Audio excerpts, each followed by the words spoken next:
आसंता रथयात्रा परिप्रेक्षी में आज धर्मगढ़ ब्लॉक स्थित सभागृह में एक प्रस्तुति बैठक अनुष्ठित हो जाइछि।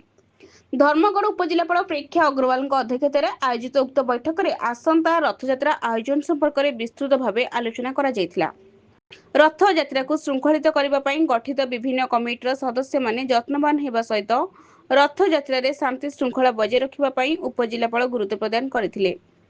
बैठक में तहसीलदार कीर्ति चंद्र प्रधान, उपखंड पुलिस अधिकारी भर्षिता अड़ेपू, जिलापाल सुमन अग्रवाल, ब्लॉक अध्यक्ष बबिता परजोशी, नगरपाल अशोक कुमार महांती, एनएसी कार्यनिर्वाही अधिकारी विश्वंबर मिश्र, थाना अधिकारी सुदर्शन नायक, उपखंड चिकित्साधिकारी डाक्टर सदानंद पाणिग्राही, श्री ब्रजमोहन पंचदेव, श्री राधाकृष्ण श्री जगन्नाथ मंदिर ट्रस्ट उपसभापति तुषार रंजन पारजोशी, संपादक निरंजन महापात्र, ट्रस्टर वरिष्ठ सदस्य सुरेश चंद्र मुंड, विद्याधर साहू, सरोज कुमार साहू, जन्मेजय नायक, धरणीधर धंगड़ा माझी, पूर्वतन नगरपाल सुश्री हीराबाग, सांबादिक बिरंची नारायण जाल, दिनेश अग्रवाल, सुभाष अग्रवाल, अनिल अग्रवाल, खेल शिक्षक अभय कुमार बाग, संतोष कुमार पाणिग्राही, आईनजीवी प्रेमलाल सागर, सूचना और लोकसंपर्क अधिकारी रमेश सिंह तथा विभिन्न सरकारी कार्यालय विभागीय अधिकारी और स्वेच्छासेवी माने जोगदे सुनिश्चित मतामत प्रदान करथिले।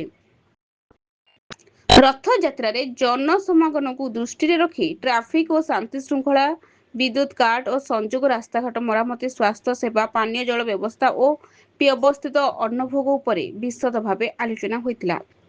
सह जिलापाल सोनम अग्रवाल कार्यक्रम परिचालना और धन्यवाद प्रदान करथिले।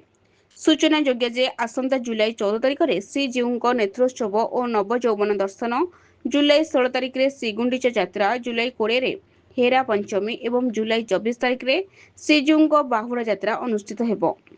कलाहांडी जिलूर आम जिला प्रतिनिधि सौम्यरंजन नायक रिपोर्ट, सठिक न्यूज।